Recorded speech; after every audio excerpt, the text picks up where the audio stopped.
Hello students, welcome to my YouTube channel Anytime Accountancy. Please subscribe my channel and press the bell icon for latest updates.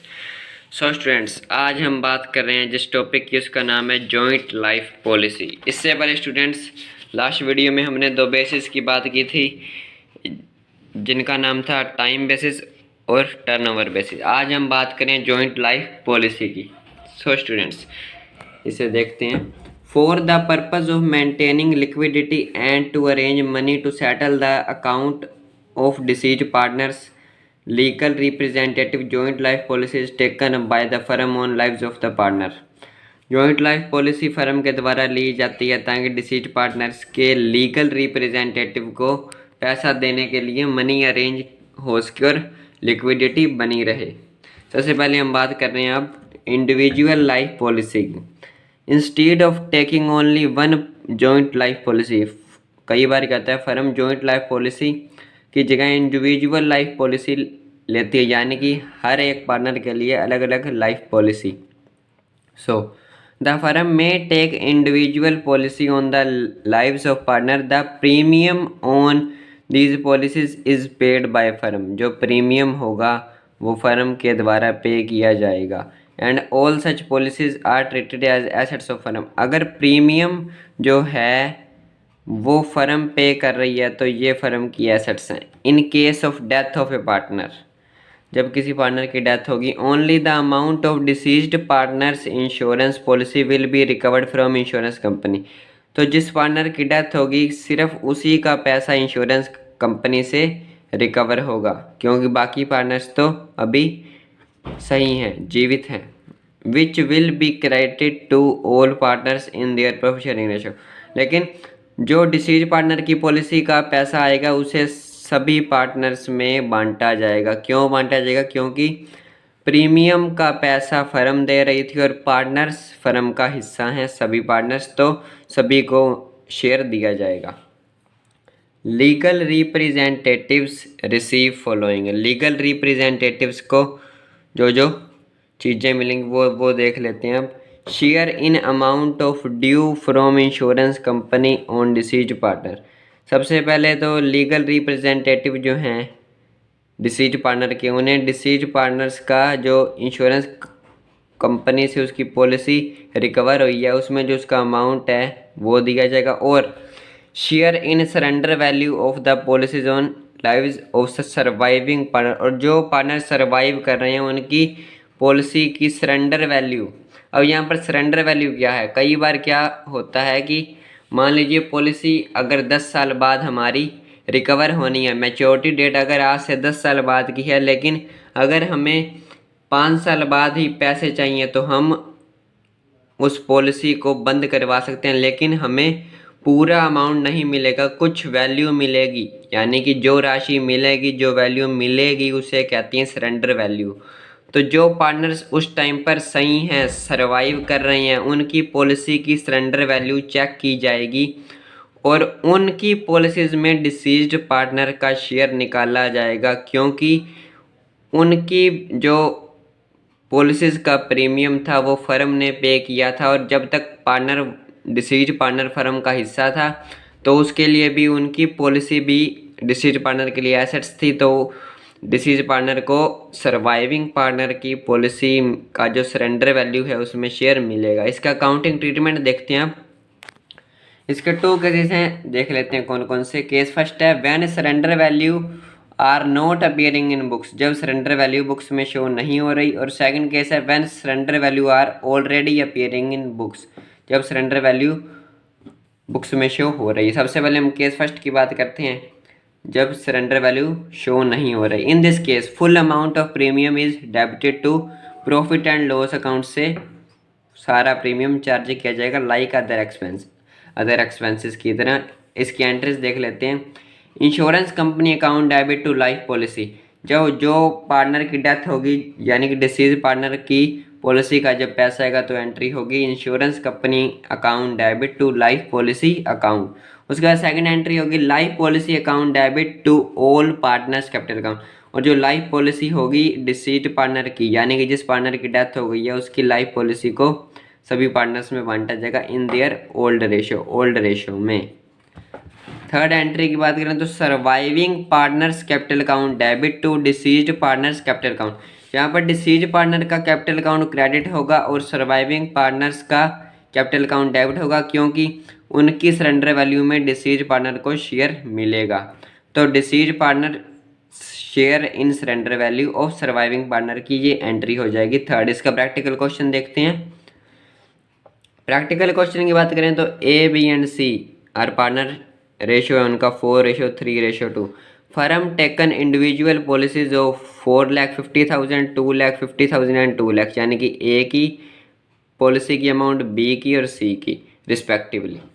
And premium charge from P&L account, P&L account से यानी कि profit and loss account से premium की राशि charge की जा रही है। The surrender value of each policy on 31 March 2017 is 40%। Surrender value जो है पॉलिसीज की वो 40% है। ए डाइज ऑन दिस डेट, यानी कि 31 मार्च 2017 को ए की डेथ हो गई। B and C decide to share the profits and losses in future at 2:1। B और सी ने अपना नया रेशो जो डिसाइड किया है वो है 2:1। सो पास एंट्रीज। इसके सोल्यूशन की बात करें तो amount received from insurance company, A की जब डेथ हुई तो इंश्योरेंस कंपनी से फुल अमाउंट आएगा जो कि था 4,50,000, यानी कि 4,50,000 आएगा ए की डेथ पर। अब जो सरेंडर वैल्यू है बी और सी की वो 31 मार्च को 40% है। बी की पॉलिसी थी 2,50,000 की, तो उसका 40% आएगा 1 लाख, और सी की पॉलिसी थी 2 लाख की, तो उसका 40% आएगा 80,000। यानी कि 31 मार्च 2017 को अगर बी और सी की पॉलिसी को क्लोज करवाया जाए तो ये अमाउंट मिलेगी, और इस अमाउंट, ये टोटल अमाउंट होती है 1,80,000, और इसी अमाउंट में ए को उसका शेयर दिया जाएगा। ए का शेयर होगा 1,80,000 इंटू 4/9, 80,000। अब बी और सी ने नया रेशो जो डिसाइड किया था वो था 2:1। सो गेनिंग रेशो का formula new ratio minus old ratio है, तो new share 2/3 minus old 3/9। B का गेन आ जाएगा 3/9, और सी का गेन की बात करें तो 1/3 न्यू माइनस 2/9 ओल्ड, तो 1/9 इस सी का गेन आ जाएगा। Gaining ratio B and C 3:1। अब इनकी जर्नल एंट्रीज की बात करें तो insurance company account debit to life policy 4,50,000, जो पैसा ए की डेथ पर आना था ये उसकी एंट्री है। अब लाइफ पॉलिसी अकाउंट डेबिट हो जाएगा 4,50,000 से ही, और to A's capital account, to B's capital account, to C's capital, सभी पार्टनर्स में ओल्ड रेशियो में से बांट दिया जाएगा 2 लाख, 150 एंड 1 लाख।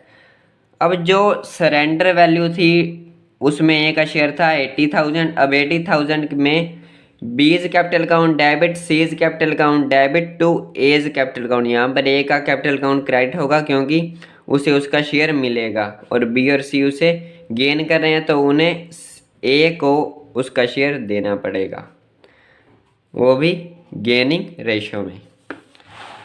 वो तो था केस फर्स्ट जब सरेंडर वैल्यू बुक्स में शो नहीं हो रही। अब हम बात करते हैं when surrender values are already appearing in the books, जब सरेंडर वैल्यू ऑलरेडी बुक्स में शो हो रही हैं। In such case full amount of premium is not debited to profit and loss account, इस केस में प्रॉफिट एंड लॉस अकाउंट से premium की full amount charge नहीं की जाती। And a life policy account is maintained, और एक life policy account maintain किया जाता है विद सरेंडर वैल्यू। ये केस है जब already appearing in books, surrender value are already appearing in books, वो केस में सरेंडर वैल्यू बुक्स में शो नहीं होती और वहाँ पर लाइफ पॉलिसी अकाउंट मेंटेन नहीं होता। लेकिन जब सरेंडर वैल्यू बुक्स में ऑलरेडी अपीयर हो रही हैं तो लाइफ पॉलिसी अकाउंट मेंटेन होगा, और किससे? सरेंडर वैल्यू ऑफ पॉलिसी से। Surrender value of policies are shown in asset side of balance sheet, ये हमारी एसेट्स हैं तो इन्हें एसेट साइड में शो किया जाएगा बैलेंस शीट की। इसकी एंट्रीज की बात करें तो वही सेम एंट्री होगी, insurance company account debit to life policy, और life policy account debit to all partners capital account.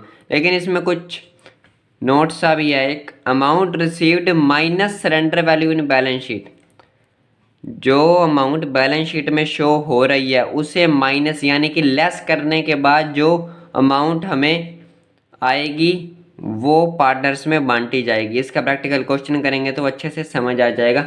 इसके अलावा स्टूडेंट्स फर्स्ट केस में एक और एंट्री भी थी, third entry surviving partners capital account debit to deceased partners capital account. Second case में वो एंट्री नहीं होगी क्योंकि already surrender value assets side में शो हो रही है और एसेट साइड में यानी कि एसेट्स में तो डिसीज पार्टनर को उसका शेयर ऑलरेडी मिल जाता है। सो इसका प्रैक्टिकल क्वेश्चन देखते हैं। A B and C are partner sharing profit and losses in 5:3:2। 5:3:2 A B C का रेशो है। The firm insured partners live severally. The surrender value in balance sheet on 10 November 2016 को जो surrender value balance sheet में show हो रही है उसकी बात करें तो ए की सरेंडर वैल्यू शो हो रही है 40,000, बी की 32,000 और सी की 24,000। The surrender value represent 40% sum assured each case. Surrender value 40% show हो रही है। ये जो सरेंडर वैल्यू 10 नवंबर 2016 को शो हो रही है ये 40% है टोटल पॉलिसी का। A dies on this date, इस डेट को ए की डेथ हो गई। B and C decide to share 2:1 in future. Future में बी और सी का रेशो होगा 2:1। पास एंट्रीज पास करनी है। सो इसके सोल्यूशन की बात करें तो सरेंडर पॉलिसी यानी कि surrender value of A's policy जो बैलेंस शीट में शो हो रहा है वो है 40,000।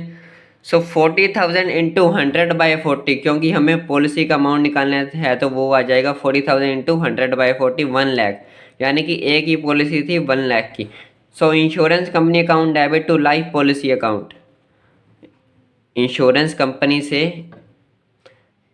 1 लाख रुपीज़ आएंगे तो insurance company account debit 1 lakh to life policy account 1 lakh. अब लाइफ पॉलिसी अकाउंट डेबिट 60,000 से to A's capital to B's capital to C's capital 30,000, 18,000, 12,000 in old ratio. अब यहाँ पर 60,000 क्यों आया? क्योंकि 40,000 ऑलरेडी सरेंडर वैल्यू बुक्स में शो हो रही थी। बुक्स में शो ऑलरेडी हो रही थी 40,000, तो 1 लाख में से 40 वो वाले तो लेस हो ही जाएंगे क्योंकि उसमें ऑल पार्टनर्स को उनका शेयर पहले से ही मिल जाएगा क्योंकि वो एसेट्स में ऑलरेडी शो हो रही है। इसके अलावा जो सर्वाइविंग पार्टनर्स हैं उनकी पॉलिसी की सरेंडर वैल्यू में जो ए का शेयर होगा वो भी उसे मिल जाएगा क्योंकि वो भी ऑलरेडी बुक्स में यानी कि बैलेंस शीट में एसेट साइड शो हो रही हैं। सो स्टूडेंट्स ये तो बात हो गई हमारे टॉपिक की जिसका नाम था जॉइंट लाइफ पॉलिसी यानी कि लाइफ पॉलिसी पर बेस्ड टॉपिक था ये।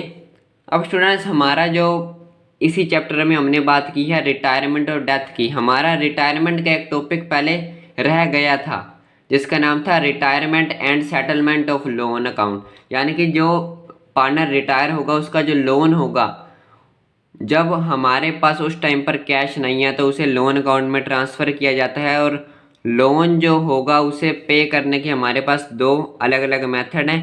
उनकी बात हम नेक्स्ट वीडियो में करेंगे, लेकिन ये टॉपिक रिटायरमेंट का था जिसका नाम है retirement and settlement of loan. ये टॉपिक हमारा रह गया था। तो नेक्स्ट वीडियो में हम उसी की बात करेंगे और लास्ट वीडियो के लिंक आपको नीचे डिस्क्रिप्शन में मिल जाएंगे। इसके अलावा स्टूडेंट्स नेक्स्ट वीडियो में हम एक प्रैक्टिकल क्वेश्चन भी करेंगे इसी चैप्टर का full flash. So thank you.